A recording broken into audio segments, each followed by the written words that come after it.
दिनांक 16/5/2025 रोजीच्या सकाळी 10 वाजताच्या सुमारास ते दिनांक 18/5/2025 रोजीच्या रात्री 11:30 वाजताच्या दरम्यान तक्रारदार दीपक नामदेव पाटील वय 48 वर्ष राहणार देवळी तालुका चाळीसगाव हे त्यांच्या कुटुंबियांस राहते घरास कुलूप लावून लग्नासाठी बाहेर गावी गेले होते।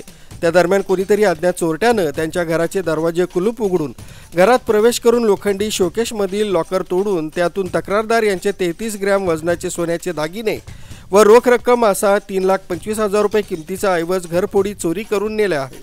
याबाबत तक्रारदार यांनी दिनांक 20/5/2025 रोजी मेहुणबारे पोलीस स्टेशन इथं तक्रार दिली।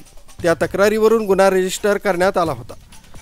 जिल्हा पोलीस अधीक्षक doctor Maheshwar Reddy, upper police अधीक्षक चाळीसगाव श्रीमती कविता नेरकर, उपविभागीय पोलीस अधिकारी चाळीसगाव उपविभाग राजेश चंदेल यांनी पोलीस स्टेशन हद्दीत घडणारे दिवसा तसंच रात्रीच्या घरफोडी चोरीचे गुन्हे उघडकीस आणून मुद्देमाल हस्तगत करण्याबाबत मार्गदर्शनपर सूचना दिल्या होत्या।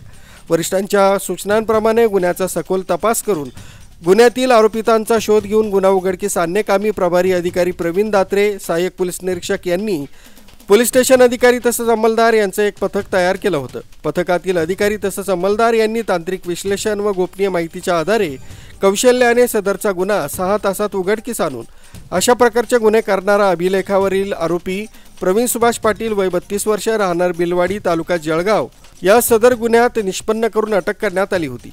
त्यास न्यायालयाकडून पोलीस कस्टडी रिमांडमध्ये घेऊन त्याच्याकडे गुन्ह्याच्या अनुषंगाने तपास केला असता त्याने गुन्ह्यातील चोरी केलेले सोन्याचे दागिने एका सराफाकडून वितळून घेतले असल्याचे तपासात निष्पन्न झाले। सदरची वितळलेल्या सोन्याची 33 ग्रॅम वजनाची 3,20,000 रुपये किमतीची लगड नमूद आरोपीकडून जप्त करण्यात आली। सदरची कामगिरी वरिष्ठांच्या सूचना तसंच मार्गदर्शनाखाली प्रभारी अधिकारी प्रवीण दात्रे, सहाय्यक पोलीस निरीक्षक, पोलीस उपनिरीक्षक Vikas Shirole, Suhas Awhad, police head constable Gokul Sonawane, Kishor Patil, Shantaram Pawar, Vinod Beldar, Sanjay latte, Nilesh लोहार यांनी केली। आरबी न्यूजसाठी पांडुरंग भांगरे, चाळीसगाव।